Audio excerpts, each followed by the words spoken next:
Hi, this is Janelle McClarty again, the owner of EncoreWebsites.com. And in the last video you watched, we learned how to install your domain and hosting and just connect those together so that we can go on to this video, which is going to be how to actually install WordPress. So this is the exciting part. This is where you're going to see all your work come to life. You're going to see your actual website on your domain name. So when you type in www. whatever you purchased, you're going to see a website after this step. So let's get started on installing WordPress.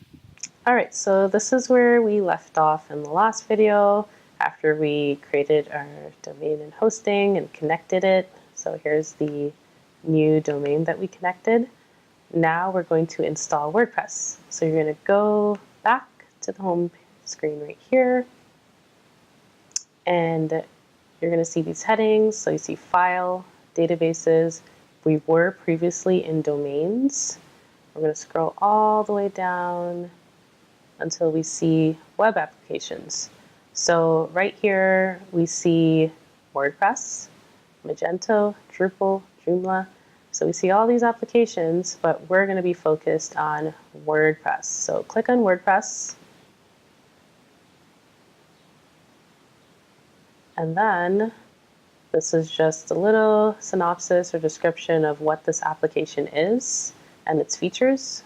So we all know what WordPress is. It's an open source blog application, and we're gonna just click on install this application. This is where all the details are gonna be. You have to be very particular here so you don't mess up how your WordPress displays and how you connect the domain that you want to connect to this application. You just have to do everything step by step, one by one in the screen. So let's start from the top. Domain. Which domain are we going to be connecting? So if you just purchased only one domain, it's going to show up right here. If you purchase multiple domains like me, you're going to have to look for it. So we're going to look for the correct one. I purchased JanelleMcClarty.com, so that's the domain that I'm going to connect. It doesn't really matter which one of these you choose. It's going to connect to each one of them. So I'm just going to pick JanelleMcClarty.com. This next step, which is the directory, is optional. You always leave this blank so that when you type in JanelleMcClarty.com, that's all the person needs to type in to access your site. But if you add anything here, they're going to have to type in that as well, which you don't want, any extensions. So let's just keep it clean, JanelleMcClarty.com. Done. Next, this version section, we're not going to touch it. We're going to leave it as recommended. The language section, we're not going to touch it because we do speak English. But if you do speak another language or want it in a different language, you would change that if you would like. This licensing section, we have to accept that, so leave that there. This automatic update section, I leave this as well. I like to update new minor versions and security releases, so leave that. WordPress plugin, it says do not automatically update WordPress plugins, but I want to update WordPress plugins. I find it annoying to have to go in and have to do it myself, so I just make it automatically do that. WordPress theme automatic updates, I like to do that as well. So I update it as new versions become available. Automatic update backup, so create a backup and automatically restore the backup. Yes, you definitely want a backup just in case anything happens. So keep that as is.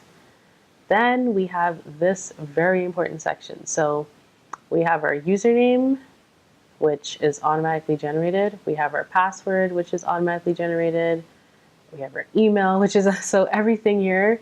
We can keep this the same, but you must save this information.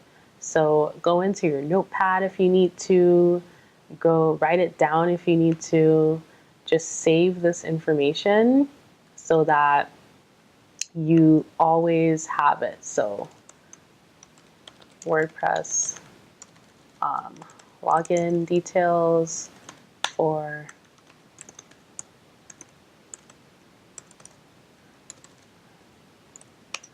then I'm gonna copy and paste my username.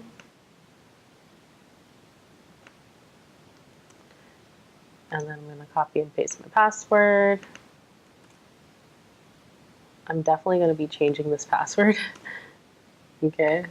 Actually, it didn't even, so there's my password. Definitely going to be changing this password after this tutorial, so don't worry about that. And then administrator email.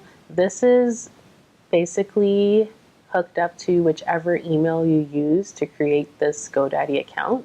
So you can keep this if you want that email to be the same, or you can change it if you want to make it a different email. I'm going to keep it the same. Website title, so I'm just going to put, this can be anything. You can change this later on, but I just put it here. And website tagline, same thing. You can leave this as is, change it later, or you can change it now. So I'm just going to change mine.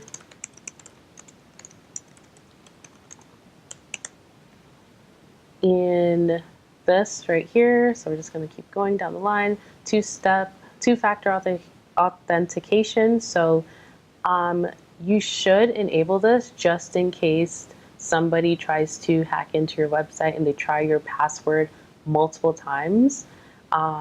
It will allow them to, put the password in, and then after you're going to get like an email to confirm that this is you logging in. I'm not going to set that up, but you should if you want to. This one, for security reasons, if someone keeps trying to log in and attempt to log into your WordPress, it will fail them after I think 2 or 3 attempts. So I like this one. I like to keep this one because there are times where previous clients have gotten hacked because someone just keeps guessing their password and they get lucky on the 10th try. But this limits you from that. This is a good security step to have. And then you have enable multi-site. So this is a no unless you really need it. So what this means is that you have multiple subdirectories or multiple websites that you want to log into, and you want this to be easily accessible so you can keep switching which site you're logged into on the back end. I like to keep everything separate, so I click no. When I log into JanelleMcClarty.com on the back end, I just want to have access to that.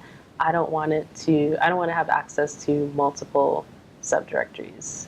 So let's just keep this as no. And advanced settings, I want it to automatically manage advanced settings. So just keep this to make your life simple and make it automatically do it itself. If you don't, you're gonna have to manage settings yourself, which, yeah, if you're a beginner, as I said, you just want to keep it simple. So after running through all of this, just double check everything's good. You got the right domain here, no directory here. You accept, you have automatic updates, you saved your password, email's correct. Then we're gonna hit install. So it's just a bunch of little details that you have to make sure one by one you do correctly. Hit install, and it should take literally less than a minute. And here we are, we're gonna go down. It's still installing. So literally, it's gonna take a minute. The worst case scenario, it'll take 5, 10, even 15 minutes is the longest, depending on your internet connection, but 1 minute, and there we go. We have installed WordPress, and when you click on JanelleMcClarty.com, it's going to take you to the site. And look, it's up. So if anyone types in JanelleMcClarty.com right now on the World Wide Web, it's viewable as Janelle McClarty, website designer consultant. This is the tagline that I inputted, and then it says hello world. So it's just set up as a basic WordPress install. The next video, we're gonna do a bit more. So yeah, I hope you got this. Let's move on to the next part. All right, so we just finished installing WordPress. I hope you followed through each step and understood, but if you didn't, if you had some hiccups, don't worry, I can help you out one-on-one. Just click the link below and sign up for a little session or consultation where I can show you one-on-one how to install your WordPress onto your website so you can move on to the next step, which is going to be navigating through WordPress and the backend and its dashboard. So I'm going to show you in a little bit of detail the important parts of the backend and how to use it, how to navigate through it. So just let's take a little breather and then move on to the next step so that we can learn how to create a WordPress website.